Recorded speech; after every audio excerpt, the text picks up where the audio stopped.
تمیم انصاری کہتے ہیں میں نے اس بزرگ کو سلام کیا، بزرگ نے سلام کا جواب دے کر کہا کیا تو وہی تمیم انصاری ہے جس کو لوگ مدینہ طیبہ میں ڈھونڈ رہے ہیں؟ میں نے کہا جی ہاں، میں وہی مصیبت کا مارا ہوں۔ تمیم انصاری رضی اللہ تعالیٰ عنہ فرشتے کے بتائے ہوئے راستے پر چلتے رہے۔ کئی دنوں تک سفر کرنے کے بعد ایک بزرگ جو ایک درخت کے نیچے عبادت میں مشغول تھے ملاقات ہوئی۔ فرمایا تمیم مت گھبراؤ، مصیبت کے دن ختم ہو گئے، انشاءاللہ تعالی بہت جلد اپنے گھر پہنچ جاؤ گے، مگر ایک کام کرو، یہ پہاڑ جو سامنے دکھائی دے رہا ہے اس پر جاؤ اور قادر مطلق کی قدرت کا تماشا دیکھو۔ تمیم انصاری نے کہا اے امیر المومنین، میں اس بزرگ کی ہدایت کے مطابق اس پہاڑ پر گیا۔ وہاں اس باغ سے 1000 درجہ نہایت پرفضا باغ تھا جس میں ہزاروں قسم کے خوشبودار میووں کے درخت تھے۔ ہر درخت کی ڈالیاں میووں کی بوجھ سے جھکی ہوئی تھیں، کوئی درخت ایسا نہ تھا جس میں پھل نہ ہو۔ خوشبودار پھولوں کی پودوں کا تو حساب ہی نہیں تھا، ان پھولوں کی بھینی بھینی خوشبو سے سارا باغ مہک رہا تھا۔ خوش الحان پرندے درختوں کی شاخوں پر بیٹھے چہچہا رہے تھے۔ میں نے اس سفر میں اس طرح کا فرحت افزا مقام کہیں نہیں دیکھا۔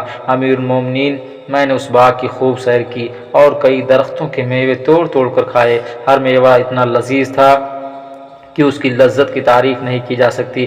جب مجھے پیاس لگی تو میں پانی کی تلاش میں ادھر ادھر پھرنے لگا۔ ایک طرف بہت ہی خوشنما ایک حوض دکھائی دیا، میں اس حوض پر گیا۔ پانی اس کا نہایت صاف و شفاف موتی جیسا تھا۔ اس حوض کے کنارے ایک بوڑھی عورت پرتکلف لباس میں ملبوس اور جواہرات کے مرصع گہنوں سے لدی ہوئی بیٹھی تھی۔ اس کے گیسو بل کھائے ہوئے دونوں رخسار پر لٹک رہے تھے۔ اس کے ہاتھ میں لمبی سی تسبیح اور دوسرے ہاتھ میں مسواک تھی۔ جب میں نے اس کو دیکھا تو میں نے اس کو سلام کیا، اس نے میرے سلام کا جواب دے کر تسبیح اٹھا کر دکھائی۔ مطلب یہ تھا کہ وہ وظیفہ پڑھ رہی ہے، اس لیے سلام کا جواب نہ دے سکی۔ میں اس وقت اس رمز کو نہ سمجھ سکا، اس اشارے کو جان نہ سکا۔ اسے دریافت کرنے لگا اے عورت، تو کون ہے؟ یہاں کیوں بیٹھی ہے؟ بولتی ہے نہ سلام کا جواب دیتی ہے۔ اتنے میں باغ کے ایک گوشے سے کسی نے ہیبت ناک آواز میں کہا تمیم انصاری تو کیا کر رہا ہے؟ فوراً یہاں سے واپس ہو، کیا تجھ کو ہمارا خوف نہیں؟ یہ سن کر میں پریشان ہو گیا، جو کا توں کر کے اس باغ سے نکل کر پہاڑ سے نیچے اتر آیا، اس بزرگ کی خدمت میں پہنچا۔ بزرگ نے کہا اے تمیم انصاری، تو نے خدا کی قدرت کو دیکھا؟ میں نے کہا جی ہاں۔ حضرہ عنایت بتائیں کہ آپ کون ہیں؟ وہ بزرگ جنہوں نے آپ کے پاس مجھے بھیجا ہے کون ہیں؟ اس باغ میں جو بوڑھی عورت قیمتی لباس سے آراستہ اور جواہرات کے گہنوں سے پیراستہ نظر آئی وہ کون ہے؟ اور وہ ہیبت ناک تحکمانہ الفاظ کس کے تھے؟ کہتے تمیم انصاری نے کہا اے امیر المومنین، میں نے اس بزرگ سے پوچھا وہ پیر مرد جنہوں نے مجھے آپ کے پاس بھیجا کون ہیں؟ اس باغ میں جو بوڑھی عورت قیمتی لباس سے آراستہ ہے، جواہرات کے گہنوں سے پیراستہ ہے وہ کون ہے؟ بزرگ نے فرمایا میں خضر ہوں، وہ الیاس پیغمبر تھے۔ جس عورت کو تو نے دیکھا وہ دنیا ہے اور وہ ہیبت ناک الفاظ یاجوج ماجوج کے تھے۔ اچھا ہوا کہ تو فوراً وہاں سے میرے پاس چلا آیا۔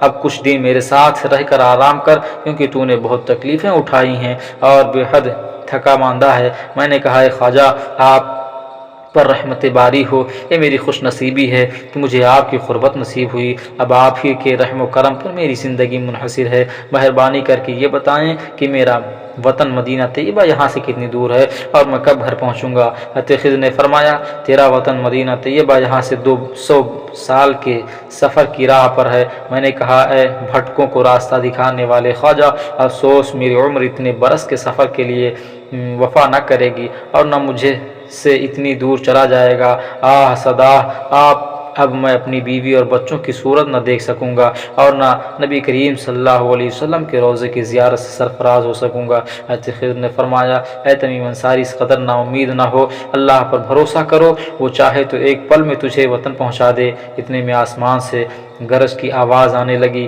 ابر کا ایک ٹکڑا ظاہر ہوا۔ حضرت خضر نے اسے بلایا۔ بادل نے بصد ادب خواجہ کی خدمت میں حاضر ہو کر سلام پیش کیا۔ آپ نے سلام کا جواب دے کر کہا اے بادل کے ٹکڑے، تو کہاں جا رہا ہے؟ ابر نے کہا مجھے ایک جگہ برسنے کا حکم ہوا ہے، اگر آپ کا کوئی کام ہو تو فرمائیے، میں بجا لاؤں۔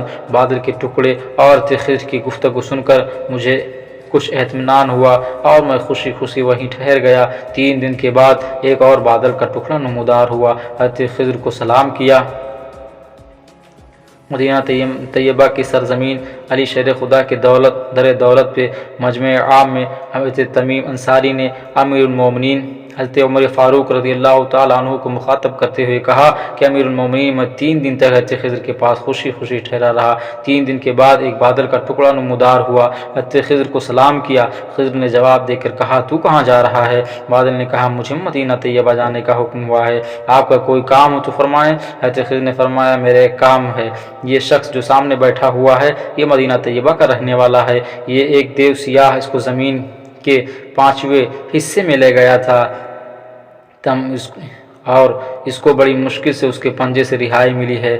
یہ ہزاروں ٹھوکریں کھا کر، لاکھوں مصیبتیں اٹھا کر یہاں تک پہنچا ہے۔ میں نے اسے یہاں ٹھہرا رکھا تھا تاکہ کوئی مدینہ طیبہ جائے تو اس کے ساتھ روانہ کر دوں۔ اب چونکہ تیرا مقصد مدینہ طیبہ کا ہے، اس کو ساتھ لے جا اور اس کو اس کے گھر پہنچا دے۔